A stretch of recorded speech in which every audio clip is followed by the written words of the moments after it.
Пред 200 години францускиот филолог Жан-Франсуа Шамполион го дешифрирал каменот од Розета.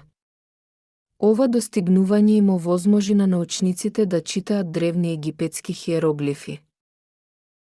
Во 1799 година, за време на уништувањето на тврдината во Розета, модерен Рашид, во Египет од страна на Наполеон, под урнатините била пронајдена џиновска плоча покриена со антички списи.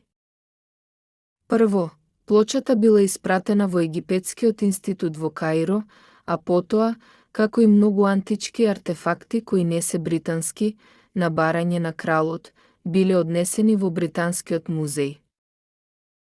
Плочата содржи официјална порака за кралот Птоломеј V, во суштина го повикува народот на Египет да го пречека Птоломеј V. До овој момент, хиероглифите беа главно нечитливи.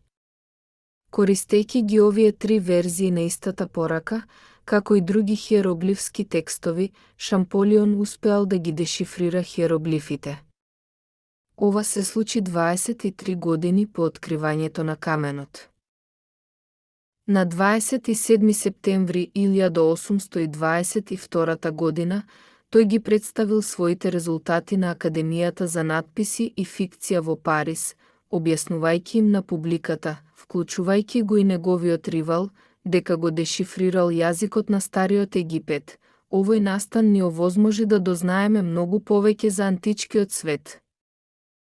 Што се однесува до моменталната локација на каменот, тој никогаш не бил вратен во Египет од Британскиот музеј и покрај барањата на египетската влада и археолозите.